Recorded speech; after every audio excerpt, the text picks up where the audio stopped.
మరి కూడి వచ్చిన మీ అందరికీ నా హృదయపూర్వక వందనాలు. దేవుడు మనకి అనుగ్రహించినటువంటి ఈ సమయము ప్రభు వాక్యంలో మనం గడపడానికి దేవుడు మనకి కృప మరి ఒకసారి అనుగ్రహించాడు. మరి ఈ వారం అంతా కూడా దేవుడు చక్కగా ఆయన అనేక కార్యక్రమాల ద్వారా మహిమ పొంది ఉన్నందుకు నేను ఎంతగానో ప్రభువుని గనపరుస్తున్నాను. మధ్యాయంలో దేవుడు మన కొరకు రాయించినటువంటి మాటను మనం జ్ఞాపకం చేసుకుందాం. యేసుక్రీస్తు ప్రభువారు చెప్తున్నారు, ఏమంటున్నారంటే, చదువుదాం ఈ వాక్యం. యేసు ప్రభువారు బోధించినటువంటి బోధ మనం ఒకసారి చూసినట్లయితే అని అంటున్నాడు ఆయన, అందువలన నేను మీతో చెప్పినదేమనగా, ఏమి తిందుమో ఏమి తాగుదుమో ఏమి ఏమి తిందుమో ఏమి త్రాగుదుమో అని మీ ప్రాణమును గూర్చి అయినను, ఏమి ధరించుకుందుమో అని మీ దేహమును గూర్చి అయినను చింతింపకుడి. సాధారణంగా ప్రభువు చాలా లోతుగా మాట్లాడుతున్నాడు ఆయన. అసలు మానవుడు ఎక్కువగా దేని గురించి చింతిస్తాడు? అయితే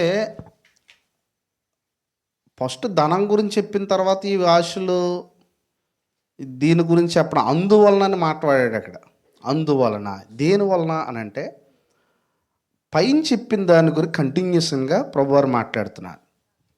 ఇందులో ఉండేటువంటి విషయం ఏంటంటే, ధనమునకును దేవునికి ఇద్దరికీ దాసుడిగా ఒక మనిషి ఉండలేడు. అది మనం చూసినటువంటి విషయమే. అయితే దేవుడు ఇక్కడ చెప్తున్నటువంటి మాట ఏంటంటే, అందువలన నేను మీతో చెప్పిందేమనగా, ఏమి తిందుమో ఏమి త్రాగుదుమో అని మీ ప్రాణము కూర్చొని, ఏమి ధరించుకుందుమో. ధనాపేక్ష కలిగి ఉండడానికి ముఖ్యమైన కారణం ఈ మూడే. మానవుడు సుఖంగా బ్రతకడానికి ఎప్పుడు ఆలోచిస్తూ ఉంటాడు. అంటే జీవితంలో ఎక్కువ భాగం ఏట్లకి కేటాయిస్తాడు మానవుడు? తినుటకు, త్రాగుటకు, ధరించుకోవటకే. మొత్తం తన జీవితం అంతా వాడేసి వీటి కొరకే. అవునగా చెప్పండి. జీవితంలో ఎక్కువ టైము అసలు కష్టపడేది, ఆలోచించేది అన్నిటి వీటి గురించి కదా.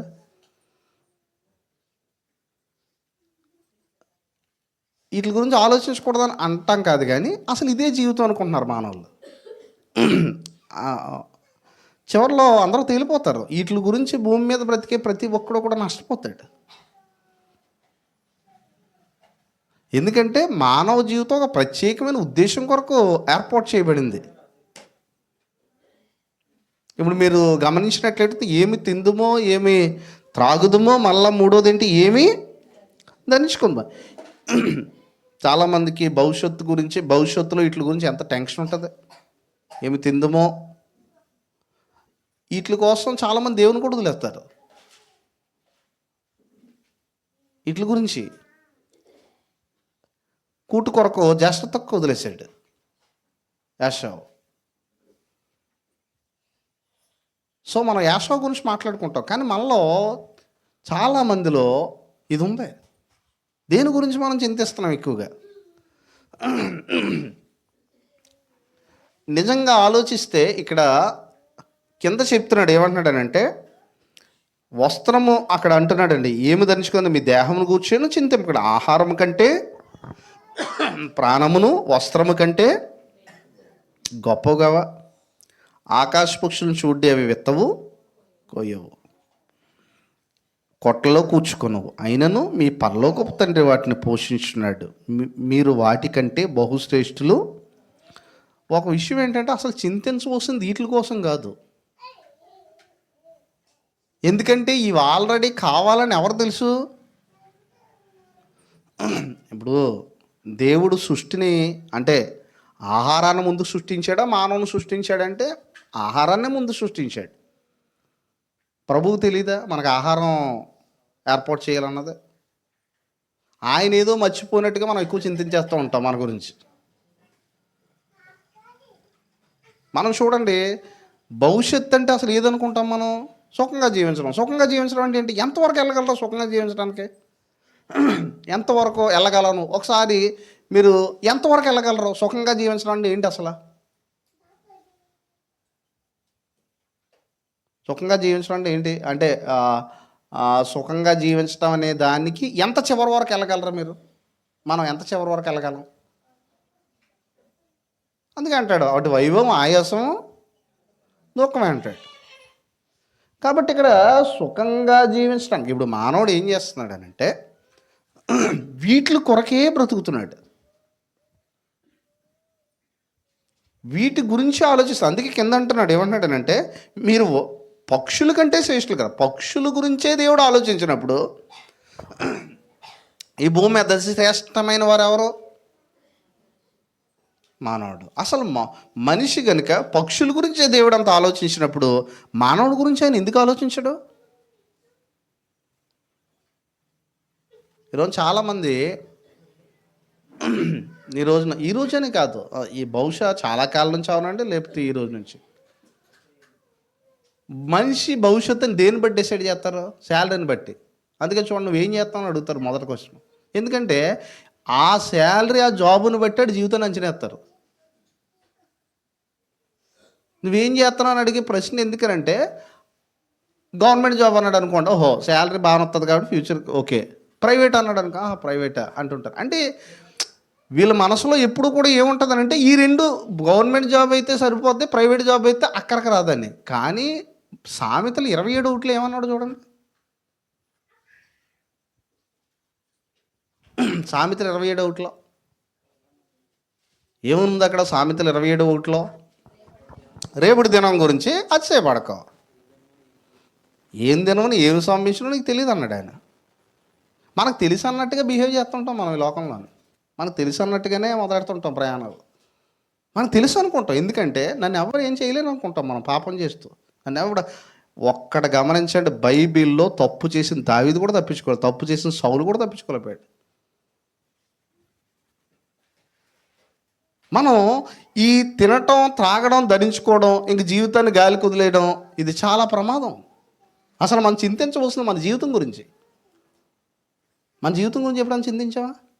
అసలు నా జీవితం దేవుని ఏటి ఎలా ఉంది? అసలు నా జీవితం కరెక్ట్గానే వెళ్తుందా పరిశుద్ధతలో, దేవునిలో? అసలు చింతించవలసింది జీవితం గురించి. ఆయన చెప్పింది ఏంటంటే నా జీవితము దేవునికి నమ్మకంగా ఉందా? పౌలు కూడా చింత ఉంది, సంగములన్నిటి గురించి నాకు చింత కలదన్నాడు. ఆయనకి ఆహారం గురించి చింతలేదు ఆయనకి. ఆయన భోజనం పుష్కలంగా ఉందా ఆయనకి? లేదు ఆయనకి. కానీ ఆయనకి సంఘం గురించి చింత ఉంది. దేవుడు పౌలుకి భోజనాన్ని ఏర్పాటు చేయలేదా? చేశాడు. ఎప్పుడు కూడా దీని గురించి చెప్పాడు. యేసుక్రీస్తు ప్రభు 1 కొరింథీ 15:19 ప్రభు పౌలు చేత రాయించిన మాట చూడండి. 15:19 ఏమన్నాడో చూడండి. 15:19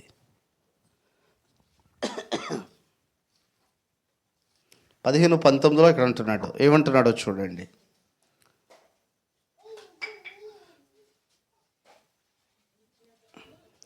ఈ జీవితకాలం మట్టుకే మనం క్రీస్తునందు నిరీక్షించేవారమైన ఎడల మనుషులందరికంటే దౌర్భాగ్యమైంది. ఈ జీవితకాలం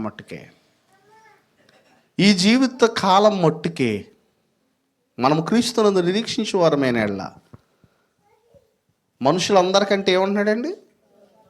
ఈ జీవితకాలం మట్టుకు జీవించడం అంటే ఏంటి? మనం చాలాసార్లు ఈ జీవితకాలం కోసం, ఈ జీవితంలో బ్రతకడానికే జీవిస్తున్నాం. మనం ఎందుకు మాట పడం? ఎందుకంటే ఈ జీవితంలో మనం అవమాన పడకూడదు, అదే మన టార్గెట్. ఈ జీవితం కోసం జీవించడం అవన్నీ. ఈ జీవితంలో ఏదో ఉన్నట్టుగా మనం బ్రతుకుతాం. కానీ ప్రభు ఈ భూమి మీద ఎన్నో అవమానాలు ఎందుకు భరించాడంటే ఆయన ఈ జీవితం కోసం బ్రతలేదు. ఆయన శరీరం కోసం బ్రతడం మానేశాడు. ఆయన శరీరేచ్ఛల కోసం బ్రతడం మానేశాడు. ఆయన భోజనం ఉంటే తినేవాడు ఆయన, లేకపోతే లేదు ఆకలితోనే ఉండేవాడు ఆయన. మనం చూడండి ఇక్కడ ఈ యొక్క జీవితంలో, లేదంటే లోకం కొరకు మన శరీరం కోసం లోకం కొరకు బ్రతికేటువంటి వారందరికీ కూడా ఏదో ఒకరోజు ఖచ్చితంగా నష్టపోతాడు. ఎంత పదవిలో ఉన్నా నష్టపోతాడు. శరీరం కోసం, మనుషుల కోసం బ్రతకడం కంటే గొప్ప భయంకరమైన జీవితం ఇంకోటి లేదు. నేను మళ్ళా చెప్తున్నాను, నోట్ చేసుకోండి. నీ శరీరం కోసం, ఈ మనుషుల కోసం బ్రతకడం కంటే గొప్ప ప్రమాదం భవిష్యత్తులో నీకు ఇంకేది లేదు. అందుకే పౌలుకి అది అర్థమైంది కాబట్టి బ్రతుకు క్రీస్తే అన్నాడు. నా శరీరం ఒప్పుకోవట్లేదు చాలా విషయాలకి, అందుకే నేను శరీరం కోసం అవసరమైతే శరీరం కోసం క్రీస్తుని కూడా పక్కనేడేస్తాం మనం. కానీ పౌలు నలగొట్టుకున్నాడు శరీరాన్ని. క్రీస్తును ప్రకటించడం అంటే, నేను అందుకే క్రీస్తు సంఘాల్లో క్రీస్తుని లోతుగా ఈరోజు అవసరం వచ్చింది. క్రీస్తుని గురించి నిజంగా దేవుడు మేలే చేశాడు. కొంతమంది యేసుక్రీస్తు దేవుడు కాదంటడం వల్ల ఒకవేళ అది దుష్టుల వల్ల జరిగింది కానీ పని, ఇప్పుడు క్రీస్తు సంఘాల్లో క్రీస్తు మీద ఫోకస్ పెడుతున్నారు. ఇంతకాలం నుంచి సిద్ధాంతం మీద ఫోకస్ పెట్టారు, రూల్స్ మీద ఫోకస్ పెట్టారు, అది రైటు ఇది రైట్ అని వాదనలతో గడిపేశారు. మేమే రైటు అనేటువంటి అతిశయంతో బ్రతికారు. కానీ అసలు హృదయాల్లో క్రీస్తు ఉంటున్నాడా? హృదయాల్లో క్రీస్తు లేకపోతే రూల్స్ ఎన్ని పాటించినా వేస్టే. ఇప్పుడు ఈరోజు ఫోకస్ చేస్తున్నారు అందరూ క్రీస్తు మీద. క్రీస్తు ఎలాంటి వాడు, క్రీస్తు ఏ విధమైనటువంటి విధానంతో నిజంగా దేవుడు మేలు చేశాడు. క్రీస్తును కూర్చుని సంపూర్ణమైనటువంటి ఆలోచనతో నేర్చుకోవడం. ఇక్కడ ఆహారం కోసం, త్రాగడం కోసం, వస్త్రాల కోసం బ్రతకడం కేవలం అదే జీవితం అనుకోవడం కంటే గొప్ప దౌర్భాగ్యమైన ఆలోచన ఇంకోట్లేదు. అందుకే ఇక్కడ చెప్తున్నాడు, ఏమంటున్నాడు చూడండి, ఏమంటున్నాడంటే అక్కడ ఒక మాట చెప్పాడు 32వ వచనంలో, రేపు చనిపోదుం గనుక తిందుము తాగుదుము మోసపోకుడి అన్నాడు. ఎందుకు మోసపోకుడు అన్నాడు? రేపు చనిపోదుం గనుక తిందుము తాగుదుము మోసపోకండి అన్నాడు. అసలు నిజంగా మనం అనుకుంటున్నాం నన్ను ఎవడో మోసం చేయలేడని. అసలు నేను నా శరీరం కోసం బతకడమే మోసపోవడం. నేను మోసపోలేదా? నన్ను ఎవడో మోసం చేయరు, నా శరీరం మోసం చేస్తుంది. శరీరం కోసం బ్రతకమని చెప్తుంది. ఏమి రేపు చనిపోదు కనుక తిందుము త్రాగమని చెప్తుంది. ఎంత పోగేయగలవు నువ్వు ఈ భూమి మీద యేసుప్రభుని పక్కనడేసి? ఒకవేళ పోగేసిన సర్వలోకాన్ని సంపాదించుకుని తన ప్రాణం పోగొట్టుకుంటే వల్ల సర్వలోకం అన్నాడు. నాకు తెలిసి అనిల్ అంబానీ కూడా సర్వలోకం లేదు, ఇంకా ఇండియాలో సగం కూడా లేదు ఆయనకి. కానీ యేసుప్రభు చెప్పాడు సర్వలోకము సంపాదించుకొని ప్రాణం పోగొట్టుకుంటే వాడికి ఏ ప్రయోజనం అన్నాడు. ఈరోజు క్రీస్తును కూర్చున్నటువంటి ఆలోచన ఎంత గొప్పతో చూడండి మనలో పెట్టాడు ఆయన. కనుక ఇక్కడ అదే అంటున్నాడు. ఏమన్నాడనంటే అక్కడ అంటున్నాడండి, రేపు చనిపోదు కనుక తిందుము త్రాగుదుము మోసపోకుడి, దుష్ట సాంగత్యం మంచి నడవని, శుభ్రంగా తిని శుభ్రంగా జీవితాన్ని ముగించాలని సలహా ఎత్తుంటారు చూసారా, అదే దుష్ట సాంగత్యం అంటే.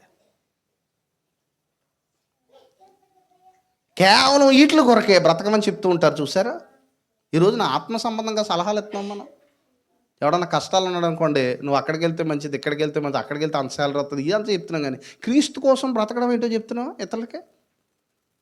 ఈరోజు క్రైస్తవులు చెప్పట్లేదు అది. అందుకే యేసుప్రభు అన్నాడు, రాళ్ళను సాతానుడు తెలియక యేసుప్రభు దగ్గరికి వచ్చి ఆకలేస్తుంది కదా పడకూడదు అనుకున్నాడు. ఎవరిని? యేసుప్రభుని. ఏమన్నాడనంటే ఆయనకు బాగా ఆకలే, ఎందుకంటే 40 దినాలు ఆయన ఏమున్నాడు, ఆయన ఉపవాసం ఉన్నాడు. ఆకలి బాధని ఆ శోధన కూడా జయించాడు ఆయన. ఆకలిలో కూడా సాతానుకు లోబడలేదు. చాలామంది మనం అంటుంటాం పరిస్థితులను బట్టి ఇలా చేయవలసి వచ్చిందని. యేసుప్రభు ఆ రోజు రాళ్ళను రొట్లుగా చేసుకొని తినేసి ఉంటే ఆవిడ ఎవరి మాట అన్నవాడు అవుతాడు? పరిస్థితుల్ని కొలమానంగా పెట్టకూడదు పాపం చేసేటప్పుడు. పరిస్థితులను బట్టి తినవలసి వచ్చింది, పరిస్థితిని బట్టి రాళ్ళను రొట్లుగా అసలు ఆకలేస్తున్నా సరే సాతాను మాటకు లోబడలేదు. యథార్థత అంటే ఒక రకంగా చెప్పాలి, ఆకలేస్తున్నా సరే ఆయన మాత్రం రాళ్ళను రొట్లుగా చేసుకొని ఏం చేయలేదండి. ఎందుకంటే సాతాను ఆలోచన అది. కనుక ఆయన గొప్ప ఒత్తిడిలో కూడా దాన్ని కూడా జయించాడు ఆయన. ఈరోజు అబద్ధం ఎందుకు ఆడుతున్నాం మనం? బతకడానికే కదా. నువ్వు అబద్ధం ఆడకపోతే మహా అయితే ఎంత నష్టపోతావు? అక్కడ పెద్ద నష్టం వచ్చేది ఏమి ఉండదు. కానీ ఎందుకు ఆడుతున్నావు అంటే శరీరం కోసం బ్రతకాలి అనేటువంటి ఒక తపనే కదా. మహా అయితే ఏమవుతుంది? చనిపోతాం. మహా అయితే చనిపోతాం. నష్టం ఏంటి? క్రీస్తులో తిరిగి లేచాడు కదా. ఈ విశ్వాసం క్రైస్తవులు ఎందుకు లేదు? మహా అయితే చనిపోతామండి ఆకలితోటి. ఇంకేమైనా అవుతుందా? ఎందుకు వచ్చింది చావు అంటే భయం? నువ్వు భయపడి ఎంత సంపాదించినా చచ్చిపోవా? చచ్చిపోతా కదా. క్రీస్తు కొరకు బ్రతుకులో తప్ప ఏ జీవితంలోనూ ఆనందం లేదు ఈ లోకంలో. అందుకే ఇక్కడ చెప్తున్నాడు, ఏమన్నాడంటే, ఏమి తిందుమో ఏమి ధరించుకుందో వీటి గురించి చింతించకండి. ప్రభు కొరకైనటువంటి శ్రమలు చాలా ఉన్నాయి, వాటి గురించి చింతించండి. సంఘము కొరకు చింతించండి. కిందకి ఇంకా చెప్తున్నాడు, ఏమంటున్నాడు చూడండి. ఏమంటున్నాడు అంటే, ఇదే విషయంలో నీతి ప్రవర్తన గలవారే మేలుకొని పాపము ఇక్కడ దేవుని కూర్చుని జ్ఞానం పొందట్లేదు, మీకు సిగ్గు కలుటిగా ఇట్లా చెప్తున్నాడు. అంటే సిగ్గు కలుటిగా చెప్తున్నాడు అంటే ఎంత స్ట్రాంగ్గా మాట్లాడాడు చూడండి. నేను కనుక యేసుక్రీస్తు కోసం బ్రతకకుండా ఈ లోక సంబంధంగా చింతించటం. ఈరోజు ఎవరైనా ఎక్కడికైనా వెళ్ళారనుకోండి, నేను మొట్టమొదటి ప్రశ్న అడుగుతాను, అక్కడికి వెళ్తే ఆరాధనకి ఎక్కడికి వెళ్తావు? నేను ఇంట్లోంచి ప్రార్థన చేసుకుంటున్నాను అంటాడు. అంటే సంఘంగా సహవాసంగా ఏం చేయమన్నాడు దేవుడు? కూడమన్నాడు కదా. మీరు యేసుప్రభు రాకడ కొరకు ఏమన్నాడనంటే ఆయన సమాజంగా కూట ఏం చేయొద్దు అన్నాడు, మానొద్దు అన్నాడు. సమాజం కూట మానొద్దు. ఆ దినము సమీపించుట మీరు చూసిన కొలది మరీ ఎక్కువగా అలా చేయండి. అయితే దాంట్లో క్రీస్తు ఉద్దేశం ఉండాలి. అది నీ ఆలోచన అయ్యి ఉండకూడదు. కూడడంలో అవి కూడా ఉన్నాయి. అందుకే మీరు కూట ఎక్కువ కీడికే కానీ మేలుకు కదా అన్నాడు. కొన్ని సంఘం కూడుకుంటుంది కీడుగని చెప్పాడు ఆయన. దాని వెనకాలన్న ఉద్దేశం నీ మహిమ జనాల మహిమ అయ్యి ఉండకూడదు, క్రీస్తు మహిమ అయ్యి ఉండాలి. క్రీస్తు మహిమ అయ్యి ఉండాలంటే వాక్యం చాలా లోతుగా పరిశీలించాలి. మన తత్వం పూర్తిగా చచ్చిపోవాలి. మన తత్వం పూర్తిగా చావనంతకాలం మన ఉద్దేశాల కొరకే ఈ కార్యక్రమాన్ని చేస్తుంటాం. క్రీస్తు మహిమ మన హృదయాల్లో ప్రకాశించాలంటే, అందుకే ఈరోజు సాటి మనిషి జీవితంలో ఎంత ఉన్నా ఎందుకు ఆనందం లేదో తెలుసా? ఒక శాపం అది. ఈరోజు మీరు కొనండి అన్నీ ఉంటాయి కానీ ఆనందంగా ఉండడం కారణం ఏంటి? అతను వీటి గురించి ఆలోచించాడు కానీ తన క్రీస్తు గురించి ఆలోచించలేదు. ఒకడు చూడండి ఏమి ఉండదో చాలా ఆనందంగా ఉంటాడు. మీరు చూడండి, కావాలని చూడండి, ఈ పిక్చర్లు చూడలేదు మీరు లోకంలో, ఏమీ ఉండదు వెనకాల చాలా ఆనందంగా ఉంటాడు, చాలా ధైర్యంగా ఉంటాడు. ఇది క్రీస్తు ఇచ్చే ధైర్యం. ఇది క్రీస్తు, నా జీవితం క్రీస్తు కొరకు బ్రతుకుతుంది అనేటువంటి ఒక ధైర్యం. అందుకే ఇక్కడ అంటున్నాడు, ఏమంటున్నాడు అంటే అక్కడ చెప్తున్నాడు చూడండి. అక్కడ 6వ అధ్యాయము మత్తయి సువార్త 6వ అధ్యాయము 28వ వచనంలో చెప్తున్నాడు. ఇంకా ముందు 27వ వచనం, మీలో ఎవడు చింతించడం వలన తన ఎత్తు మూరడు ఎక్కువ చేసుకోగలడు. అంటే దాని అర్థం ఏంటంటే ఎవడు చింతించడం వలన ఎత్తు మూరడు ఎక్కువ చేసుకోగలడు. వీళ్ళ గురించి చింతించడం వల్ల, చింతించుట అనేటువంటిది ఏట్ల కొరకైతే ఉండాలో వాటి కొరకే ఉండాలి. కాని దానికోసం చింతించడం వల్ల ఎత్తు మూరడు ఎక్కువ ఎవరో చేసుకోలేడు. ఆ తర్వాత కూడా చెప్తున్నాడు, ఏమంటున్నాడనంటే ఆయన ప్రభువు చెప్తున్నారు, ఏమంటున్నారనంటే వస్త్రమును గూర్చి మీరు చింతింపనేలా, అడవి పువ్వులు ఎలాగ ఎదుగుచున్నవో ఆలోచించడు, అవి కష్టపడవు వడకవు. అయినను తన సమస్త వైభవంతో కూడిన సొలొమోను సైతము వీటిలో ఒకదాని వల్లనైనను ఏం చేయలేదు. వాళ్ళది నేడుండి రేపు పొయ్యిలో వేయబడు అడవి గడ్డిని దేవుడు ఎలాగో అలంకరించిన అల్ప విశ్వాసులారా, మీకు మరి నిశ్చయముగా వస్త్రములు ధరింపచేయను కదా. వస్త్రాల గురించే చింత అనుకోండి. అసలు మానవుడు ఒకటి ఆలోచించండి. ఈరోజు మన యొక్క జీవితంలో వస్త్రాలు కావాలి. ఎలాంటి వస్త్రాలు కావాలి? ఎలా బ్రతకాలనేటువంటి దాన్ని మనం ఏ విధంగా నిర్మించుకుంటున్నాం? దేవుడు ఏమంటున్నాడనంటే, పౌలు గారు ఒక మాట చెప్పారు, లేమి కలిగి ఉండుట ఎరుగుదును, సంపన్న స్థితిలో ఉండని ఎరుగుదును, అన్నిటి యందు తృప్తి కలిగి ఉండడం కూడా నాకు తెలుసు అన్నాడు.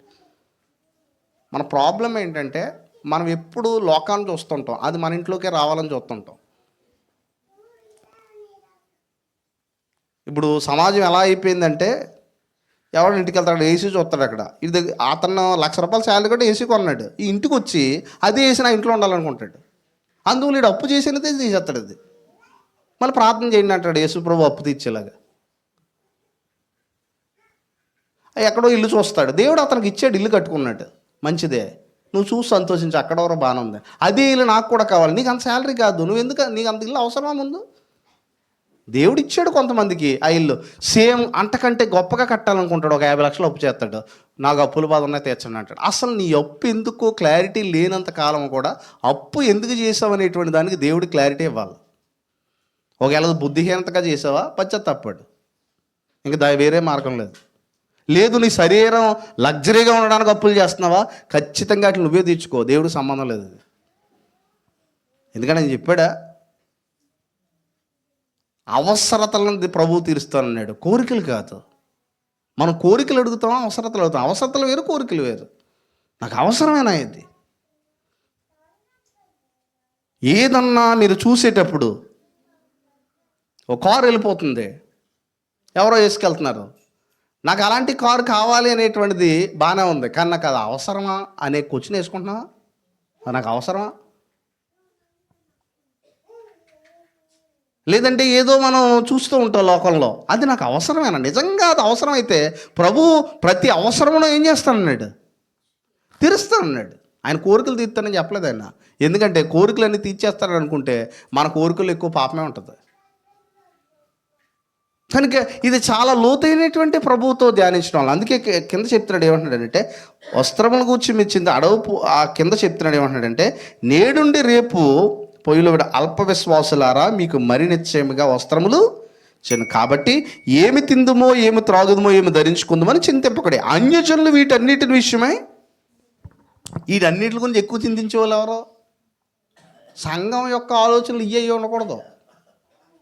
లోకంలో అన్ని జనులకి ఇయ్యే ఆలోచనలు ఉండి, ఇంక సంఘానికి వచ్చేవాడికి ఇయ్యే ఆలోచనలు ఉంటే ఇంకెవరి కోసం బ్రతుకుతున్నాడు? నువ్వు నీ జీవితాన్ని శ్రేష్టంగా దేవుడు చేయాలనుకుంటున్నాడు. ఎవరు ఊహించలేని ఆనందాన్ని నీకు ఇవ్వాలనుకుంటున్నాడు ఆయన. అందుకే ఇక్కడ చెప్తున్నాడు ఏమంటున్నాడనంటే, అక్కడ అంటున్నాడు, అన్యజనులు వీటి విషయమై విచారించరు. ఎక్కువగా విచారించేది ఎవరు? అన్యజనులు విచారిస్తారు వీటి గురించి. ఒకవేళ విచారించడం వల్ల లాభం ఏంటి? ఇది మనం ఆలోచించవలసినటువంటి విషయం.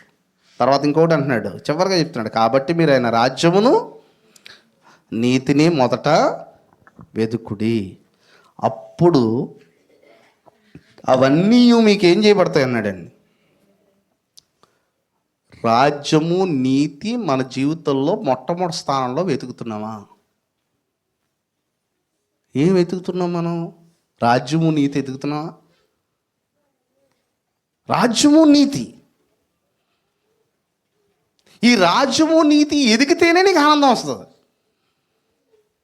రాజ్యము నీతి ఎదిగితేనే. ఎందుకంటే ఇక్కడ చెప్తున్నాడు ఏమంటున్నాడు చూడండి, ఒక సంగతి పూర్ణ హృదయంతో, అక్కడ గ్రీకులో చక్కని మాటలు వాడబడ్డాయి. ఏంటంటే, దేవుని రాజ్యము నీతిని వెదికేటువంటి వాళ్ళలోనే సంపూర్ణమైన ఆనందం ఉంటుంది. ఇంక ఈ భూమి మీద మిగతావాడు ఎవడు ఆనందంగా ఉండలేడు. పౌలు ఎందుకు అంత ఆనందంగా ఉన్నాడు? అది ఏముందని ఆనందంగా ఉన్నాడు? ఎల్లప్పుడూ ప్రభువుని ఏమంటున్నాడు ఆయన? ఆనందించడం అంటున్నాడు. చాలా ఆనందంగా ఉన్నాడు ఆయన. ఈ లోక సంబంధంగా ఎన్ని బాధలు ఉన్నా ఆయన ఆనందంగా ఉన్నాడు ఆయన. కారణం ఏంటంటే ఆయనలో ప్రభు ఉన్నాడు. అందుకే ఇక్కడ చెప్తున్నాడు, మీరు మొదట ఆయన రాజ్యమును నీతిని వెతకండి. రాజ్యము నీతి వెతకండి, అప్పుడు అవన్నీ మీకు అనుగ్రహించబడతాయండి. రాజ్యము నీతి వెతకడం అంటే ఏంటి అసలు? రాజ్యము నీతి వెతకడం అంటే ఏంటి? ఈ రోజున రాజ్యము, ఒక మాటలో చెప్పాలంటే దేవుని గురించి ఎక్కువ మనం జ్ఞానం చేయాలి, నీతి గురించి జ్ఞానం చేయాలి. ప్రభు ఇందాక మంచి పాట పాడి, నీ వాక్యమే నన్ను బలపరుచునని. అది నిజంగా బలపరుస్తుంది. ఆయన వాక్యం నిజంగా బలపరుస్తుంది. ఎంత బలపరుస్తుంది ఆయన వాక్యం అని అంటే, డబ్బు ఉన్నవాడు కంటే డబ్బు లేనివాడు ఎక్కువ ఆనందంగా ఉంటాడు. అది కేవలం యేసుక్రీస్తులో ఉన్నవాడికి తప్ప ఎవరికి అర్థమైన ఆనందం. కొంతమంది పైకి చెప్తారు ఆనందంగా ఉన్నానని, కానీ హృదయపూర్వకంగా అది అనుభవించగలుగుతున్నారా? పైకి నువ్వు నవ్వచ్చు, అది కాదు. హృదయపూర్వకంగా నవ్వగలవా? శ్రమల్లో కూడా, శ్రమల్లో రాశాడు పత్రిక, ఎల్లప్పుడూ ప్రభువుని ఆనందించండి, మరలా చెప్పుదని ఆనందించండి అని రాశాడు. మీ సహనమును సకల జనులకు తెలియమని. ప్రభువు సమీపంగా ఉన్నాడు. దేన్ని గూర్చి చింతపడకండి అన్నాడు. దేనిని గూర్చి అన్నాడు ఆయన. పలానాదని లేదు అక్కడ. దేన్ని గూర్చి చింతించకండి, ప్రతి విషయం ప్రార్థన విజ్ఞాపన చేత కృతజ్ఞతాపూర్వకంగా మీ విన్నపములు దేవునికి తెలియచేయండి.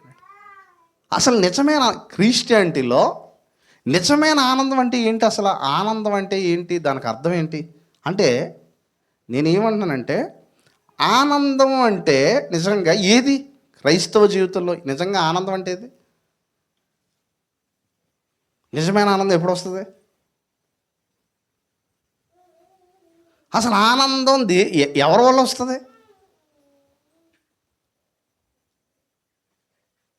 నేను ఎక్కువగా అంటే మీటింగ్స్ కానీ లేదా ప్రజలకి ఆనందం అంటే వాళ్ళు ఏమనుకుంటారంటే, అందరూ కూర్చొని చోట భోజనం చేయడం ఆనందం అనుకుంటారు. అది తాత్కాలికం. అది అన్యులు కూడా చేయగలరు. అది చేయలేరు.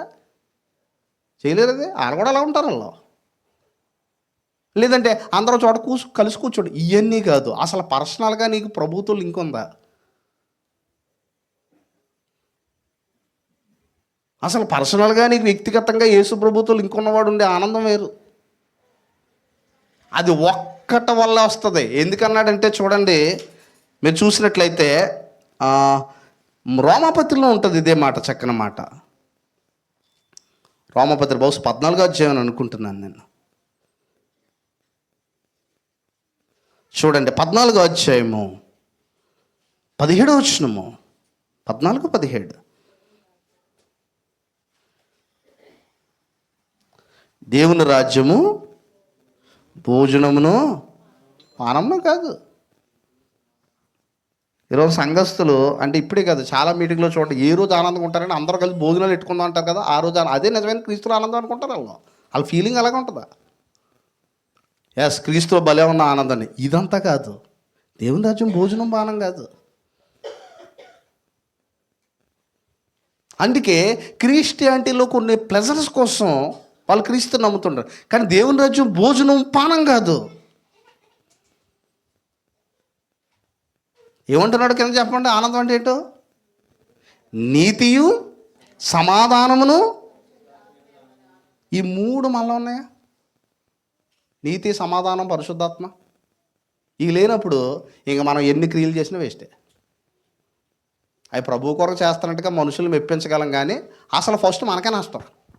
ఏం నష్టం అంటే మనం ఎప్పటికీ ఆనందంగా ఉండలేం.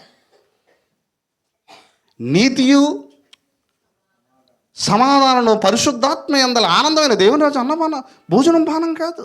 అవి ఎంతవరకు అంటే ప్రభువులో ఎదగడానికి అవసరాలు తప్పయి, అదే కలిసి భోజనం చేయడం, నలుగురు కూర్చొని భోజనం చేయడం, ఒక థ్రిల్ ఫీల్ అవుతాం కదా, అది ప్రభువులో ఉండే ఆనందం అనుకుంటాం మనం. సాతాను ఇక్కడ మోసం చేస్తాడు మనం. ఎప్పుడు లేనంత ఆనందం జనవరి ఫస్ట్కి ఎందుకు వస్తుంది క్రైస్తవులు నేటి కాలంలో? అది శ్రమలో ఎందుకు రావట్లేదు అంటే ఇక్కడ విషయం ఏంటంటే, ఎప్పుడు లేనంత ఆనందం 25కి ఎందుకు వస్తుంది? మిగతా రోజులు ఎందుకు లేదు అది?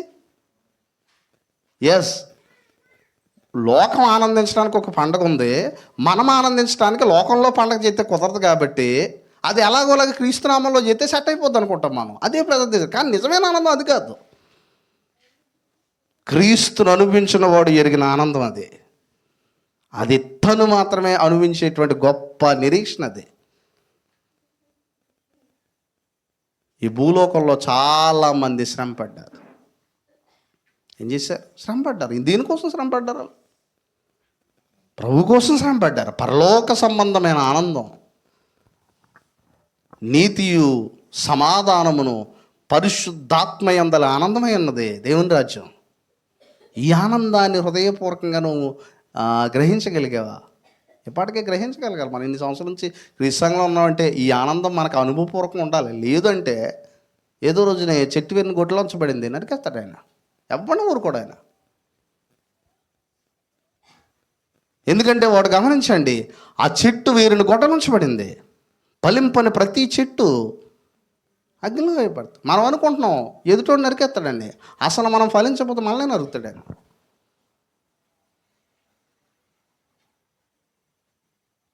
ఎందుకంటే నీతియు సమాధానము పరిశుద్ధాత్మ యందల ఆనందాన్ని నువ్వు జీవితంలో అనుభవిస్తున్నావా? అదే ఆయన రాజ్యమును నీతిని వెతకడం అంటే.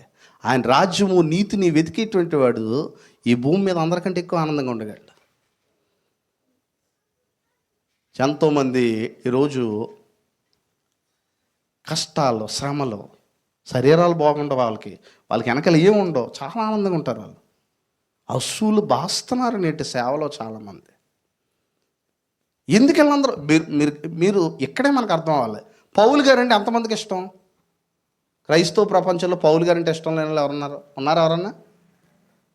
పౌలు గారు అంటే అందరికి ఇష్టమే. పౌలు గారు అంటే జీవితం ఎంతమందికి ఇష్టం?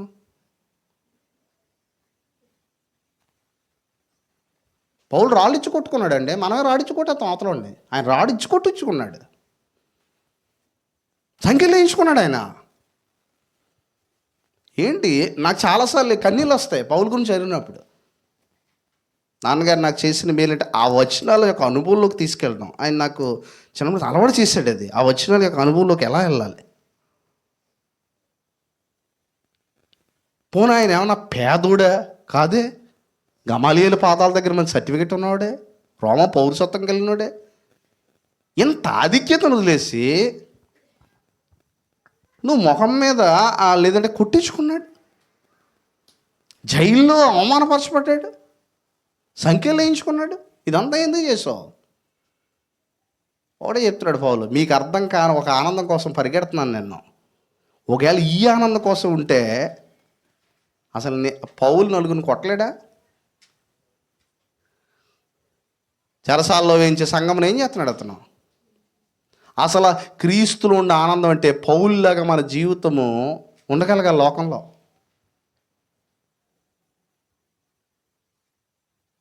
అందుకే బైబిల్లో నా గొర్రెలు నా స్వరం వింటాయి అన్నాడు. ఈ మాటలు నాకు తెలిసి, ఈ మాటలు అందరికీ ఎక్కువ నాకు తెలుసు. ఎందుకంటే ఆయన స్వరం ఆయన వింటూ ఉంటే, ఎందుకంటే ఆ స్వరం విన్నప్పుడు చాలా ఆనందంగా ఉంటుంటాయి. నా గొర్రెలు నా స్వరం విన్నాడు ఆయన. కనుక ఇక్కడ విషయం ఏంటంటే, యేసు ప్రభు ఈ భూమి మీద ఎందుకనక పౌలు గారు వీళ్ళు కూడా ఎందుకు అలా వచ్చారు? మీరు చూడండి, హెబ్రీ పత్రికలో చూడండి, ఐగుప్తు ధనం కంటే క్రీస్తు విషయం ఎంత గొప్ప భాగ్యం ఎంచుకొని వచ్చాడు. గొప్ప భాగ్యం ఎంచుకోండి. ఏదయ్యా నీకు గొప్ప భాగ్యం అంటే క్రీస్తు విషయమైన నింద. అది క్రీస్తు విషయమైన నింద గొప్ప భాగ్యం అని ఎంచుకొని వచ్చాడు. అల్పకాలం పాపభోగం అనుభవించడం కంటే దేవుని ప్రజలతో శ్రమ అనుభవించడం మేలని యోచించాడు. ఈరోజు చూడండి, అసలు శ్రమలకు మన శరీరాన్ని తయారు చేసుకున్నావా? శ్రమలకు మన శరీరాన్ని తయారు చేసుకున్నావా? శ్రమలకి ప్రాక్టీస్ చేయించావా మన శరీరాన్ని? ఎంతకాలం అయింది? శ్రమలకు తట్టుకోగలుగుతుందా ఈ శరీరం? క్రీస్తు అంటున్నాడు, శ్రమయందును బాధయందును. పౌలు గారు అంటున్నారు, నన్ను ఎడవపోడు ఎవడున్నాడు? క్రీస్తుని ఎరిగి ఉన్నటువంటి వాడి యొక్క జ్ఞానం వేరు. అది ప్రభు మాట్లాడుతుంటాడు. అందుకే రోమపత్రికలో అంటున్నాడు, ఏమంటున్నాడో చూడండి, రోమీలకు రాసిన పత్రికలో, ఇదే పత్రికలో అంటున్నాడు, క్రీస్తు కొరకు బ్రతకడంలో ఉండేటువంటి ఒక ఆనందాన్ని చెప్తున్నాడు. ఏమంటున్నాడంటే 8:35, క్రీస్తు ప్రేమ నుండి మనలను ఎడబాపువాడేవాడు? ఎవరు ఎడబాపుతారు క్రీస్తు ప్రేమ నుండి మనల్ని? క్రీస్తుకి మనకి దూరాన్ని ఎవరు పెంచగలరో? ఎవరు పెంచలేరు. ఒకటి అంటున్నాడు, శ్రమైనను బాధ, శ్రమైనను బాధైనను హింసైనను కరువైనను. ఇందులో ఏది భరిస్తాం చెప్పండి ఈరోజు మనం? ప్రభు కోసం.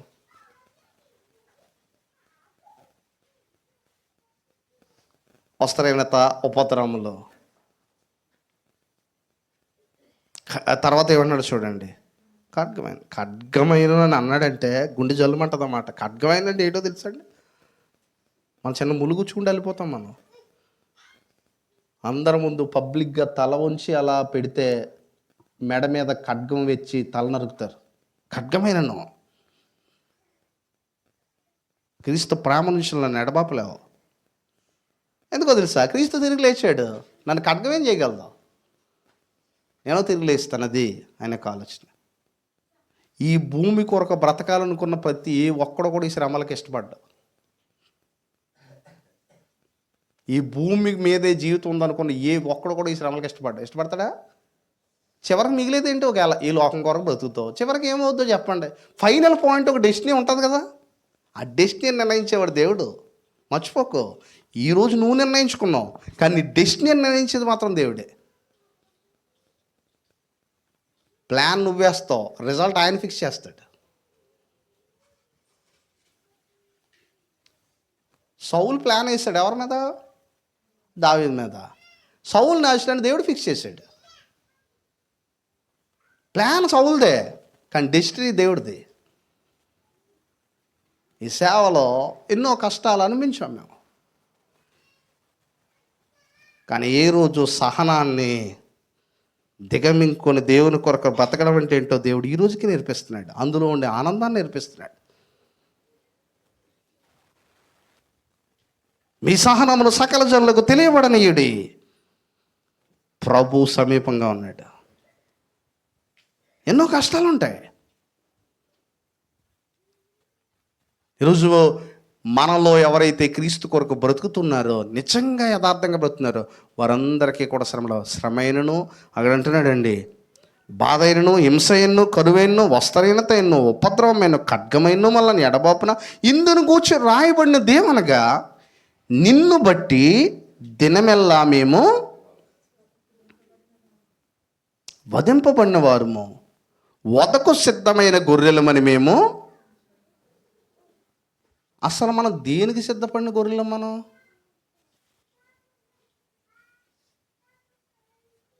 ఏసు గొర్రె పిల్లని పాట పాడుతుంటాడు. దేనికి సిద్ధపడ్డావు? పాతకాలం ఉండేది ఆ పాట, ఉండేది కదా. ఆ దేనికి సిద్ధపడిన గొర్రె? కానీ పౌలు అంటున్నాడు, వదకు సిద్ధపడిన గొర్రెని నేను, పోట్లాడటానికి సిద్ధపడిన గొర్రెపోతుని కాదు నేను, వదకు సిద్ధపడిన గొర్రెని నేను. ఎంత స్ట్రాంగ్గా చెప్తున్నాడు చూసారా? పౌలు, నీ దగ్గర శక్తి లేదా? ఉంది, చంపేశాను. నీకు అధికారం లేదా? ఉంది, తీసేసాను. ఎందుకో తెలుసా? నా ప్రభు ఈ భూమి మీద నాకు అది నేర్పించాడు. వదకు సిద్ధపడిన గొర్రెలు మనం ఎంచబడినందున. అంటే గొర్రె పిల్లలు ఏం చేస్తారో చెప్పండి మీరు? ఖడ్గంతో ఏం చేస్తారు? దానికి సిద్ధపడ్డాను నేను ప్రభు సేవలు అంటున్నాడు పౌలు. నేను అడుగుతున్నాను, ప్రభు కోసం దేనికి సిద్ధపడ్డానికి సిద్ధంగా ఉన్నావు?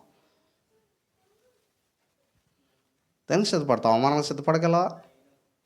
ప్రభు కొరకు శ్రమలకు సిద్ధపడగలవా? ప్రభు కోసం దేనికి సిద్ధపడుతున్నావు? ప్రభు కొరకు. అందుకే అంటున్నాడు, వదకు సిద్ధపడిన గొర్రెలు మనం ఎంచబడ్డాం మేము. అందుకే దేవుడు అందరికి ఇవ్వడం ఆధిక్యత. ఆయనకి మాత్రం ఇచ్చాడు పౌలు గారికి. ఎంచబడినందున అక్కడ అంటున్నాడండి, ఎంచబడిన వారము అయినను మనలను ప్రేమించు వాని ద్వారా మనము వీటన్నిటిలో అత్యధిక విజయం ఏం చేస్తున్నాం? పొందుతున్నాం. అత్యధిక విజయం పొందుతున్నాం వీటన్నిటిలో. ఏంటి ఇన్ని జరిగినా ఎన్నిటిలో నుంచి దేవుడు తప్పించడం లేదండి పౌల్ని. ఎన్ని తప్పించాడు ఆయన? శరీర రీతిగా ఎవరితోనో పోరాడాడు ఆయన. పౌలు సాతానుతో పోరాడాడు, శరీరులతో పోరాడా. అందుకే అన్నాడు ఎఫెసీ పత్రికలో, మనం పోరాడడం శరీరులతో కాదన్నాడు, దురాత్మల సమూహంతోనూ వీటితో పోరాడుతున్నాం మేము. అసలు విషయం ఏంటో తెలుసా? అసలు మనకు పోరాటం ఎక్కడ స్టార్ట్ అవుతుందో తెలుసా? నిజ క్రైస్తవుడికి ఫైనల్కి మాట చెప్తున్నాను నేను. నిజ క్రైస్తవుడికి పోరాటం ఎక్కడ స్టార్ట్ అవుద్దంటే బయటలతో కాదు, కుటుంబ సభ్యులతోనే కాదు, నీకు తెలిసిన వాళ్ళతోనే కాదు, నీ శరీరంతో స్టార్ట్ అవుద్ది పోరాటం. ఇదే క్రైస్తవ జీవితం. ఇది స్టార్ట్ అవనంత కాలం నువ్వు లోక సంబంధమే. నీ శరీరం, నీ ఆత్మ పోరాడుకుంటున్నాయా? నువ్వు తప్పు చేస్తా నీ శరీరం చెప్తుంటే ఆత్మ వద్దని చెప్తుందా? లేదంటే రెండో ఏకమైపోతున్నాయా? శరీరం ఆత్మ ఒకదానికొకటి విరోధంగా అపేక్షిస్తున్నాయి. నిజ క్రైస్తవుడు అంటే తనలో తానే పోరాడేవాడు. తన శరీరంతో పోరాడతాడు, పాపంతో పోరాడతాడు. పాపముతో పోరాడుట్లో ఏం చేయలేదు, రక్తము కారునంతగా మనం ఇంకా ఏం చేయలేదు అన్నాడండి, పోరాడలేదు. పాపంతో పోరాటం. ఇది దేవుని యొక్క నిత్యమైనటువంటి జ్ఞానంలో బైబిల్ని గ్రంథాన్ని దేవుడు ఇచ్చాడు. కనుక ఇక్కడ చెప్తున్నాడు ఏమంటాడంటే, మనం పోరాడింది శరీరంతో కాదండి, దురాత్మ సముద్రం. ఇక్కడ అంటున్నాడండి ఏమంటాడంటే, మరణమైనను జీవమైనను దేవదూతలైనను ప్రధానులైనను ఉన్నవైనను రాబోయైనను అధికారులైనను ఎత్తైనను లోతైనను సృష్టింపబడిన మరి ఏదైనను. ఇక్కడ చూడండి, ఉన్నవైనా రాబోయైనా సృష్టించబడి, ఒకవేళ సృష్టించబడినది ఏదైనా సరే ఏమంటున్నాడండి ఆయన, మన ప్రభు అయిన క్రీస్తునందలి దేవుని ప్రేమ నుండి మనల్ని ఎడబాప నేరవని రుడిగా నమ్ముచున్నాను. క్రీస్తుని ఎరగవలసిన జ్ఞానం చాలా ఉంది, క్రీస్తును ప్రకటించవలసిన జ్ఞానం చాలా ఉంది. క్రీస్తు సంఘానికి పునాది క్రీస్తు జ్ఞానమే. ఇప్పుడు నేను అంటున్నాను, ఇప్పుడు ఈ మత్తయి సువార్త పునాది కదా క్రీస్తు సంఘానికి. ఇప్పుడు ఈ బోధ మీద కట్టబడాలి. ఇది క్రీస్తు బోధ కదా, క్రీస్తు కొండ మీద ప్రసంగం. ఇది 5వ అధ్యాయంలో ఏమో కొండ ఎక్కాడు ఆయన. ఎన్నో అధ్యాయంలో కొండ మీద దిగాడు? ఎన్నో అధ్యాయం? 8వ అధ్యాయం. ఈ ప్రసంగం అంతా ఎవరి బోధ? ఇది యేసుక్రీస్తు బోధే. ఆ రోజు ఎవరు పట్టించుకోలేదు దాన్ని. కానీ పట్టించుకున్న వాళ్ళందరూ కూడా వదకు తేబడిన గొర్రె పిల్లలు మన చిత్తపడిపోయారు శిష్యులు. అందుకే మీరు చూడండి, శిష్యులందరూ ఒక్కరు తప్ప మిగతా వాళ్ళందరూ కూడా సహజ మరణాలు కాదాలి. మనకు సహజ మరణాలకే భయవేహత్త ఉంటుంది. మనకు వయసు అయిపోయేటప్పటికి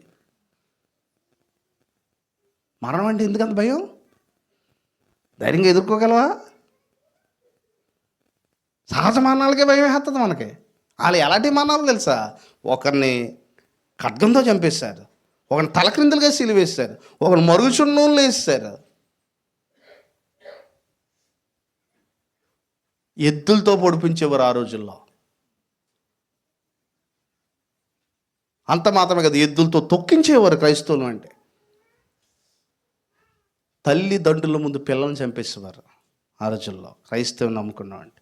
కానీ వాళ్ళు ఎప్పుడూ కూడా యేసుక్రీస్తుని వదిలిపెట్టలేదు. అంత భక్తిలో ఎదిగారండి వాళ్ళందరూ కూడా.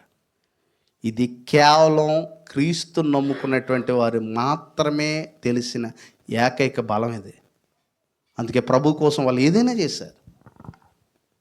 అందుకే ఈ లోకంలో ఒకటి మాత్రం వాస్తవం ఏంటంటే, నువ్వు క్రీస్తు కోసం బ్రతుకుతున్నావు అనుకో, లోకంలో నువ్వు అవమానపరచబడతావు. నువ్వు క్రీస్తు కోసం బ్రతుకుతున్నావు అనుకో, శ్రమపరచబడతావు. కానీ పరిశుద్ధుడు ఒకరోజు ఏం చేయబడతాడండి? రొమ్ము కొట్టుకుంటాడు. ఆ పరిశుద్ధుడు ఒకరోజు ఆనందపడతాడు. ఆయన మేఘారూఢై వచ్చును, ప్రతి నేత్రము ఆయన్ని చూస్తుంది. ఆయన పొడిచిన వారు కూడా చూస్తారు. భూజనులందరూ ఆయన చూసి ఏం చేస్తారు? రొమ్ము కొట్టుకుందరు. ఒకే ఒకడు రొమ్ము కొట్టుకోడు, ఆయన కోసం బతికినట్టు రొమ్ము కొట్టుకోడు. ఓకే, క్రీస్తు కోసం బ్రతికిన వారు ఆనందపరమైన రోజు అది, పరలోకం. ఈ ఈ వారంలో ఏజెన్సీ సైడ్కి అమెరికా సహోదరులు వచ్చారు. ఆయన పరలోకం గురించి చెప్పారు. ఆయన ఈ ఇండియాకి వచ్చి మేము ఇన్ని కష్టాలు ఎందుకు భరిస్తామంటే వీటికి మేము రుణస్తులం కాదు. ఇప్పుడు మా దేశంలో లగ్జరీ బతాం, మేము రుణస్తులం కాదు. ఎందుకంటే ఇప్పుడు వాళ్ళ వస్త్రాలు ఎలా ఉంటాయి, ఇప్పుడు ఏజెన్సీ పరిస్థితి వెళ్తే అక్కడ వస్త్రాలు ఎలా ఉంటాయి? ఎందుకు మీకు తెలుసో తెలీదో చాలామంది దొరలో ఇప్పుడు మన రిజర్వేషన్ లేకపోతే ట్రైన్ ఎక్కం మనం. ట్రైన్ జనరల్ బోగిలో పడుకొని ప్రయాణించి సేవ చేసిన అమెరికా దొరలు ఉన్నారు ఇండియా దేశంలో.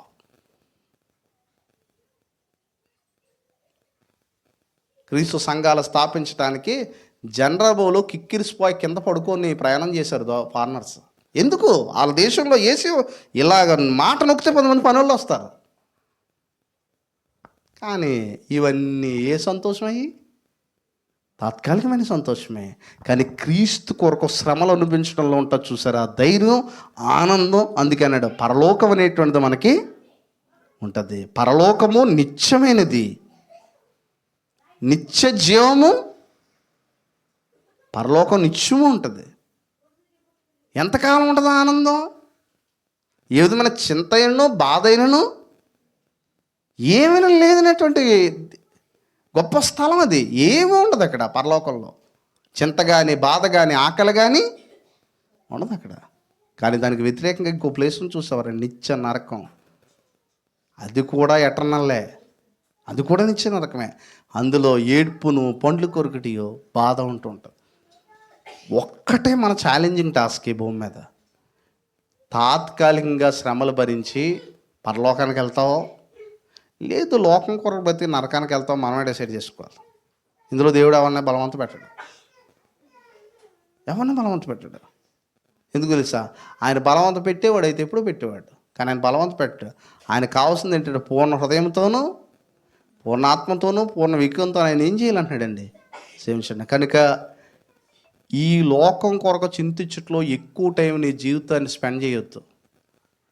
ప్రభు కొరకు, మన జీవితాల కొరకు, దేవుని కొరకు. ఒకవేళ మనం చాలాసార్లు నేను ఎవరి గురించి ప్రార్థన చేయమని ఒక విషయాన్ని ఎక్కువ వింటూ ఉంటాను. ఒక ఆమె చక్కగా ప్రార్థనకు వస్తుంది. వాళ్ళ కుటుంబంలో 2 వస్తున్నారు, కానీ బిడ్డలు రావట్లేదు. వాళ్ళకి ఒక్కొక్కరికి 4 లక్షల శాలరీ అంట. ఎంత ఆనందంగా ఉంటారో తల్లిదండ్రులు. కానీ ఆమె వచ్చి ఏడుతూ చెప్తుంది, అయ్యా ఈ భూమి మీద బ్రతకడానికి నా కొడుకులు లక్షల శాలరీలు ఉన్నాయి, కానీ వాళ్ళు పరలోకం వెళ్ళాలనే భయం ఉందయ్యా, అందుకే ఏడుస్తున్నాను నేను ఆయన సన్నిధిలో. ఒకవేళ నేను ఆనందంగా ఉందును ఎప్పుడంటే, వారు ఇది నిత్య జీవం భూమి మీద ఉండుంటే ఈ లక్షల శాలరీలకు సరిపోతాయి. కానీ వారు ఏదో రోజు చచ్చిపోతారు కదయ్యా, ఆ తర్వాత ఎలా బ్రతుకుతారు వాళ్ళు? చనిపోరనేది ఒక విషయం ఏంటి తెలుసా? చనిపోయే ముందు రోజు వరకు నిత్యత్వం కోసం ఆలోచించకుండా చేశాడు చూసారా సాతానుడు. చనిపోయే ముందు రోజు వరకు కూడా నిత్యత్వం గురించి మానవుడు ఆలోచించకుండా చేశాడట. ఇదే సాతాను అందరినీ మోసం చేసినటువంటిది. చనిపోయే ముందు రోజు వరకు కూడా, చనిపోయే ముందు రోజు వరకు నిత్యత్వం గురించి ఆలోచిస్తాం మనం. ఆత్మ కోసం చనిపోయిన తర్వాత ఎడతాం ఫ్లెక్స్. ఏంటి ఆత్మకు ఎందుకు గుర్తొచ్చింది అప్పుడు? ఆత్మ శాంతి కోసం అతను ప్రార్థన చేయడం ఏంటి? అతను ప్రార్థన చేయడం ఆత్మ శాంతి చేకూరుతుందా? అందుకే ఆర్ఐపి విచ్చలవిడిగా ఎత్తుంటారు ఫేస్బుక్లో. There is no RIP without Jesus Christ. యేసు క్రీస్తు లేకుండా ఆత్మకు శాంతి లేదు. నువ్వు ఆర్ఐపీలు ఎన్ని పెట్టినా లేదు. ఎందుకంటే మన ఆర్ఐపి పెట్టడం వల్ల అక్కడ శాంతి రాదు, క్రీస్తు ద్వారానే శాంతి వస్తుంది. అందుకే నా శాంతిని మీకు అనుగ్రహిస్తున్నాను అన్నాడు. అందుకే శిష్యులను వెళ్ళిపోయేటప్పుడు పాపం వాళ్ళు హృదయాలు ఏం చేయబడుతున్నాయి? కలవరపడిపోతున్నాయి. మీ హృదయములను కలవరపడిన ఒకడే. Don't your hearts let be troubled. మీ హృదయాలను కలవరపడిన ఒకడే. దేవుని యందు విశ్వాసం ఇస్తున్నారు, నా యందు విశ్వాసం. నా తండ్రి ఇంట అనేక నివాస స్థలాలు ఉన్నాయి, నేను వెళ్ళి మీ కొరకు ఏం సిద్ధపరుస్తున్నాను. యేసుప్రభు మాట కదా ఇది. ఈ భూమి మీద నిజం చెప్పేది ఎవరండి? నిజం చెప్పి ఆయన మాట నమ్మడం మానేసి అబద్ధం చెప్పే లోకం మాట నమ్ముతుంది చూసారా. ఈ లోకం నిజమే చెప్పాడు ఆయన. అందుకే అన్నాడు, నేనే మార్గము సత్యము జీవము, నా ద్వారా తప్ప, అంటే నా ద్వారా తప్ప ఎవడును తండ్రి వద్దకు చేరలేడు. నా ద్వారా తప్ప అంటే ఆయన తీసేసి మీరు ఎన్ని సంపాదించండి, ఆయన తీసేసి మీకు మంచి ఉద్యోగం ఉన్నా, ఆయన తీసేసి మంచి ఇల్లు ఉన్నా, ఆయన తీసేసి ఎకరాలు ఆస్తున్నా తండ్రి వద్దకు వెళ్ళగలరా చివరికి?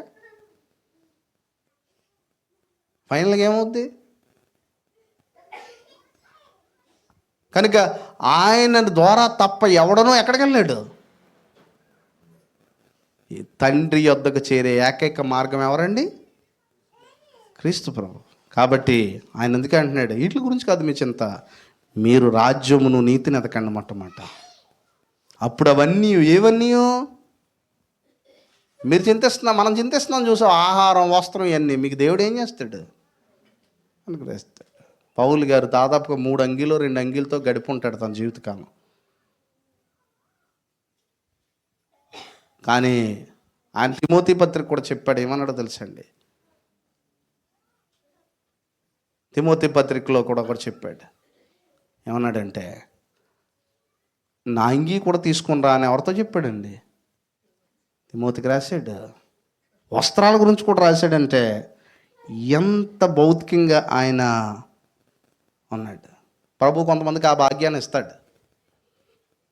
ఇదిగో నా అంగీ కూడా తీసుకుని రా తిమోతి, జాగ్రత్త, చలికాలం వస్తుంది, నా అంగీ తీసుకుని రాయే అని రాశాడు. పత్రికలో రాశాడు. ఆయన రాశాడు. అలాగే బ్రతికాడు. ఈరోజు విశ్వవ్యాప్తంగా భూమి మీద పౌలు పేరు తెలియని వాళ్ళు ఎవరు లేరు. అదే క్రీస్తు ఇచ్చే మహిమ. మిమ్మల్ని ఒక ప్రశ్న అడుగుతున్నాను, అసలు పౌలు గారు ఇంతమందికి జనాలు తెలియే కాలం డబ్బా? రెండోది, అతనుకున్న భౌతిక సంబంధమైన డిగ్రీ. పౌలు గారు ఇంతమంది జనాలు తెలియగల కారణం క్రీస్తు కొరకు బ్రతికాడు. ఈ ప్రపంచంలో మరి ఎవ్వరో కూడా అంత ఘనత పొందలేదు. నన్ను గణపరచువారు, నేను గణపరుస్తాను. విశ్వాసము ద్వారా మృతి నొందియో మాట్లాడుతున్నారు. ఈరోజు మాట్లాడతారు లేదండి పౌలు గారు. ఏదో రోజున మనకు అలాంటి మరణమే కావాలి ప్రభు కొరకు. అందుకే దేని గురించి చింతించకండి. మరణం వరకు ఎలా ఉండమంటున్నాడండి? చాలు. రేపే నీ మరణమా? ఈరోజు వరకు నమ్మకం ఉండు, ఏం పర్లేదు, చనిపోయినా నమ్మకంగా ఉండి చాలు. మరణాన్ని ఎవరో తప్పించలేరు. మనం ఏమనుకుంటామంటే మరణించే ఇంక అయిపోయింది. కానీ ఒక విషయం, మన విషయం ఏంటంటే అందరూ చనిపోయి, లాజరు కూడా చనిపోయాడు. లాజరు చనిపోతే ఆయన ఏమన్నాడండి? పునరుద్ధానమును నేనే. ఒకవేళ రేపు నా మరణం అనుకోండి, రేపు ఈ మరణం వరకు ఎన్ని గంటలు ఉందో 6 గంటలు నమ్మకంగా ఉండే ఆయనకి. ఆ మరణం వల్ల నష్టం ఏమీ లేదు. మరణం వరకు నమ్మకంగా ఉండే నేను నీకు ఏమిస్తానన్నాడండి? జీవ కిరీటాన్ని ఇస్తాను. అది ఎవరో ఇవ్వలేరు. అది ఇప్పుడు ఎంత నగ్గినోడికైనా మహా అయితే నోబెల్ బహుమతో లేదంటే ఎక్కడో ఏదో స్థానమో ఏదో ఇస్తారు. అవి కూడా ఎంతకాలం ఉంటాయి? జీవ కిరీటం అన్నాడు ఆయన. మరణం వరకు నమ్మకం ఉన్నప్పుడు నేను మీకు జీవ కిరీటాన్ని ఇస్తాను. అందుకే అన్నాడు, నాతో కూడా ఉన్నటువంటి వారందరికీ కూడా పౌలు మాట అన్నాడు. ఒకటే ఉద్దేశం, పౌలు గారికి ఎంతోమందిలైన క్రీస్తుని వారి హృదయాల్లో ఏం చేశాడండి? ఆయన పెట్టగలిగాడు. దానికోసం ఎన్నో శ్రమలు భరించాడు. ఒక మాటలో చెప్పానంటే ఆయన ఒకటే అన్నాడు, లోకమునకు మురుగ్గాను వెంటగానో కనపడ్డాడు. లోకానికి ఎలా కనపడ్డాడు ఆయన? ఒకటి, పరిశుద్ధుడు ఇంకా సంపూర్ణుడు అవ్వలేదు కదా. పరిశుద్ధుడు సంపూర్ణుడు అవ్వనంతకాలం అపరిశుద్ధుడికి కనపరచబడతాడు.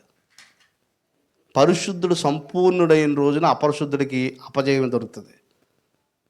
పరిశుద్ధుడైన యోసేపు సంపూర్ణం కాకముందు అన్నలు బాగానే ఉన్నారు.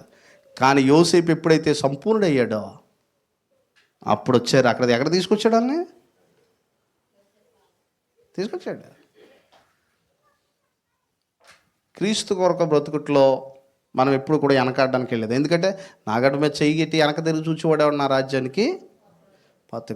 క్రీస్తు కొరకు బ్రతకడం అంటే క్రీస్తు లాంటి జీవితం జీవించటం, అది మర్చిపోకూడదు. మనం ఆయన లాంటి జీవితాన్ని జీవించాలి క్రీస్తు కొరకు బ్రతకడం అంటే. మన శరీరాన్ని దానికోసం, అందుకే నేను నా శరీరాన్ని ఏం చేస్తున్నానండి? ఈరోజు మా శరీరాన్ని అలకొట్టుకోవడానికి ఎంత టైం స్పెండ్ చేస్తాం ప్రేయర్లో? మనం అసలు ప్రేయర్లో ప్రేయర్ యొక్క ఉద్దేశం ఏంటి? శరీరాన్ని నలగొట్టుకోవడంగా చేస్తున్నామా ప్రేయర్? ప్రార్థనలో శరీరాన్ని నలగొట్టుకోవడానికి ఎంతసేపు ప్రేయర్ చేస్తున్నాం? అసలు శరీరాన్ని నలగొట్టుకునేది ఎక్కడ? ప్రార్థనలోనే కదా, పర్సనల్ ప్రార్థనలోనే కదా. శరీరాన్ని ఎక్కడ నలగొట్టుకోగలడు? కనుక ప్రభుతో గొప్ప బంధాన్ని మనం గడపాలి. అందుకే మనం ఈ రోజుకి బ్రతుకుడు క్రీస్తే, చావు అయితే నాకు లాభం అని చెప్పగలగాలి. చెప్పగలుగుతున్నావా? పిల్లలు చెప్పగలమా బ్రతుకుడు క్రీస్తే చావు అయితే నాకు లాభం అని? బాబు వెళ్ళిపోతారేమో మా మాట వింటే. కానీ పౌలు చెప్పేస్తున్నాడు. ఆయన తెలుసు, ఆయనకి చావు అయితే లాభం ఉందన్నది. మనకేంటంటే చావు అనేదే సాడ్ న్యూస్. మనకి అసలు అక్కడే మొదలైంది కదా. అసలు చావుని సాడ్ న్యూస్ అన్న ప్రతి ఒక్కడు కూడా యేసుప్రభు తిరిగి లేచాడు విశ్వసించలేదు. అందుకే అన్నాడు ఆయన, ఏమన్నా తెస్సలోనికైలో యేసుక్రీస్తు మృతి పొంది తిరిగి లేచాడు, మనం నమ్మితేనే తిరిగి లేస్తావట. అది నమ్మకపోతే మరణమే వెంటాడుతూనే ఉంటుంది. మాకెప్పుడు కూడా ఒకసారి నేను చివరికి ఈ మాట చెప్తున్నాను. నేను కొన్ని సందర్భాల్లో జ్ఞాపకం చేస్తాను. ఆ ఘాటీలు కానీ కొండలు కానీ ఎక్కేటప్పుడు ఒకసారి జ్ఞానసు సార్ ఒక మాట చెప్పారు. ఒక సహోదరులు భయపడుతున్నారు. అంటే ఈ కొండలు ఎక్కడం కానీ, అంటే అసలుకే కొండలు ఎక్కడం, మళ్ళీ 70 కిలోమీటర్ల లోపలికి వెళ్ళాలి. కారు పడిపోవచ్చు లోయలో, ఏమైనా జరగవచ్చు సువార్తలో. అలాంటి ఎన్నో కష్టాలు అనుభవించండి ఆయన. అయితే ఆయన ఒకటే అన్నాడు, ఒకవేళ ఈ ప్రయాణంలో మనం చనిపోతే ఎంతకంటే గొప్ప మరణం ఏముంటుంది? ఎంతకంటే గొప్ప మరణం ఏముంటుంది మనకి? కాబట్టి ప్రభు మీద భారం ఉంటే ధైర్యంగా ముందుకెళ్ళిపోవాలి. తన ప్రాణమును కాపాడుకొనగోరువాడు దాన్ని ఏదో రోజు పోగొట్టుకుంటాడు.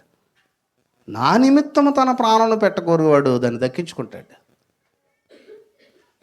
అస్సలు మనం శరీరం కోసం బతకడానికి గల ముఖ్య కారణం ఏంటి తెలుసా? మరణ భయం ఇంకా ఉండడం వల్ల.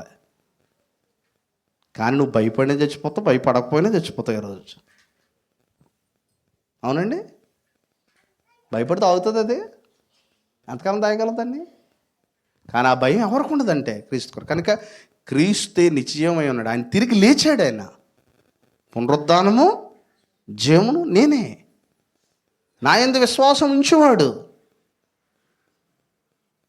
నా యందు విశ్వాసం ఉంచేవాడు. ఈరోజు ఎక్కడ సువార్త ఎక్కడ దాకా ఉందా? నా యందు విశ్వాసం ఉంచేవాడికి వ్యాధులు తగ్గిపోయి, నా యందు విశ్వాసం ఉంచేవాడు జలుబు తగ్గిపోయింది, ఆయన యందు విశ్వాసం ఉంచేవాడికి కంటి చూపు వచ్చేసింది, ఆయన యందు విశ్వాసం ఉంచేవాడికి పళ్ళు 4 ఉండే ఇప్పుడు 8 అయిపోయినాయి, ఆయన యందు విశ్వాసం ఉంచేవాడు కారు వచ్చేసింది, ఆయన యందు విశ్వాసం. ఇవన్నీ ఆయన యందు విశ్వాసించలేని వాళ్ళు కూడా ఉన్నాయి బయట. కానీ ఆయన యందు విశ్వాసించేవాడికి మాత్రమే ఇచ్చే ఏకైక గిఫ్ట్ ఏంటంటే తిరిగి లేస్తాడు. ఇదే సువార్త. ఈ సువార్త కనుమరుగైందండి క్రైస్తవంలో. కాబట్టి క్రీస్తు కొరకు బ్రతుకుటలో మనం ఎప్పుడు నిర్లక్ష్యం. కనుక అందుకే అన్నాడు, ఏమన్నాడంటే మీరు దేన్ని గురించి చింతించకండి, అన్యజనులు వీటి గురించి చింతిస్తారు. మీరు మొదట రాజ్యమును నీతిని వెతకండి. రాజ్యమును నీతిని వెతుకుటలో మనం ఒకటి మనం బైబిల్ క్లాసు కూడుకుంటున్నాం, ఆరాధన కూడుకుంటున్నాం, 2 కూడుకుంటున్నాం. అంతకంటే ఎక్కువ హార్డ్ వర్క్ ఎక్కడ చేయాలంటే ప్రేయర్లో చేయాలి. మనం హార్డ్ వర్క్ ప్రార్థనలో. పర్సనల్ ప్రార్థన లేకపోతే మనం ఎప్పుడూ ఆత్మీయంగా ఎదగలేం. ఇంకా చాలామంది పర్సనల్ ప్రార్థన చేయకుండా రైట్ ఏదో రాంగ్ ఏదో చెప్పేస్తుంటారు. అసలు ఎలా తెలుస్తుంది అది? పర్సనల్ ప్రార్థన చేయకుండా రైట్ ఏదో రాంగ్ ఏదో ఎలా తెలుస్తుంది? అంటే ఇతని జ్ఞానంతో మాట్లాడుతున్నాడు అదంతా. అందుకే కొంతమంది రైట్ రాంగ్గా తేల్చేస్తుంటారు మాటల్లోని. అసలు పర్సనల్గా ప్రార్థన చేయకుండా రైట్ రాంగ్ ఎలా తెలుస్తుంది? అసలు నీ హృదయములకును తలంపులకు ఎవరి జ్ఞానం కొదువై ఉండాలి, తోడై ఉండాలి? మీరు ముందు ఆయన దగ్గరికి వెళ్ళండి. అప్పుడు సమస్త జ్ఞానమునకు మించిన దేవుని సమాధానం. అసలు ప్రార్థన చేయకుండా కొంతమంది రైట్ ఏదో రాంగ్ ఏదో చెప్పేది, ఇది రైట్ అండి ఇది రాంగ్ అండి. అస్సలు రైట్ ఏదో రాంగ్ ఏదో చెప్పడానికి మనం చెప్పేస్తే అసలు క్రీస్తు సత్యం ఎలాగయ్యాడు? అందుకే ఆయన అన్నాడు, మీరందరూ కాదు నేనే మార్గం నేనే సత్యం అన్నాడు ఆయన. యేసు తప్ప ప్రతి ఒక్కడు అబద్ధికుడే. అందుకే యేసులో ఉంటేనే మనం సత్యవంతులు అవుతాం. యేసులో లేనంతకాలం మనం అబద్ధికులమే. అవునండి. కనుక యేసు చెప్పిన మాటే నిజం. ఇంకా అన్ని మిగతా ఏంటి? ఇప్పుడు లోకం ఏమని నమ్ముతుంది? బ్రతికితే సుఖంగా బ్రతకాలే అని నమ్ముతుంది కదా. అది అబద్ధమే అది. ఎందుకంటే ఈ లోకంలో జీవితం ఎంతకాలం ఉంటుంది? ఎంతకాలం ఉంటుంది? చాలా తక్కువ కదా. కాబట్టి క్రీస్తు కొరకు బ్రతుకుటలో మన జీవితాన్ని మనం గడపవలసిన అవస్థ ఎంతైనా. కనుక ప్రియమైన సోదరు, యేసు ప్రభు ఇంత మంచి వాక్యాన్ని ఆనాడు కొండ మీద ప్రసంగంగా బోధించాడు. ఇది ఈ రోజుకి ప్రత్యేకతను సంతరించుకుంటున్నటువంటి పాఠాలు ఇవన్నీ కూడా. కనుక క్రీస్తు బోధ యందు నిలిచి ఉండేవాడు తండ్రిని కుమారుని ఏం చేస్తూ ఉంటాడు, ఆయన బోధ యందు మనం నిలిచి ఉండగలగాలి. కనుక లేదు నాకు ఈ లోకమే శాస్త్రం అనుకుంటే నో ప్రాబ్లం, బ్రతకొచ్చు. కానీ ఒకరోజు ఆ డిస్టినీ ఏమైపోతూ ఉంటుంది. చివరికి మీరు చూడండి, బైబిల్లో దేవుని కొరకు బ్రతకలేని వారి జీవితాలు ఎలా ముగిసాయి? దేవుని కొరకు బ్రతికిన వారి జీవితాలు ఎలా ముగిసాయి? అంత తేడా వస్తుంటుంది మన జీవితం. కాబట్టి ఆయన కొరకు బ్రతికాడు దావీదు, ఆయన కొరకు బ్రతికాడు అబ్రహాం, బ్రతికాడు ఆయన కొరకు బ్రతికాడు హేబేలు, బ్రతికాడు ఆయన కొరకు బ్రతికాడు నోవాహు, బ్రతికాడు ఆయన కొరకు బ్రతికాడు మోషే, బ్రతికాడు ఆయన కొరకు బ్రతికాడు చాలామంది, సంసోను, ఇంకెవరండి, ఇంకా చాలామంది ఆయన కొరకు ఏం చేశారు? ఆయన బ్రతికారు. విశ్వాసము వలన వాళ్ళు ఏం చేశారు? సంపాదించుకున్నారు. కనుక క్రీస్తులో ఉండేటువంటి ఆనందం ఈ లోకంలో లేదని మనం విశ్వసిస్తూ, అయితే ఈ లోకంలో బ్రతకడం కష్టమే క్రీస్తు కొరకు. అయినప్పటికీ పౌలు గారు కూడా అన్నారు, అయ్యా నాలో ఒక ముళ్ళు ఉంది, అది తీసేయాలని నేను ప్రార్థన చేస్తున్నాను. ఆయన అంటేనే మాట, నా కృప నీకు చాలు, my grace is sufficient to you, నా కృప నీకు చాలు అన్నాడు. అందుకే కృపా సమాధానం విస్తరించును కాకంటాడు ప్రతి పత్రికలోనే. ఆయన కృప లేకపోతే మనం బ్రతకలేం, ఆయన కృప లేకపోతే ఈ లోకంతో పోరాడలేం. కాబట్టి ఆ జ్ఞానమును దేవుడు మన హృదయాల్లో కుమ్మరించినట్లుగా మనం దేవుణ్ణి ప్రార్థన చేద్దాం. ఇంతవరకు మీ అందరికీ నా వందనాలు.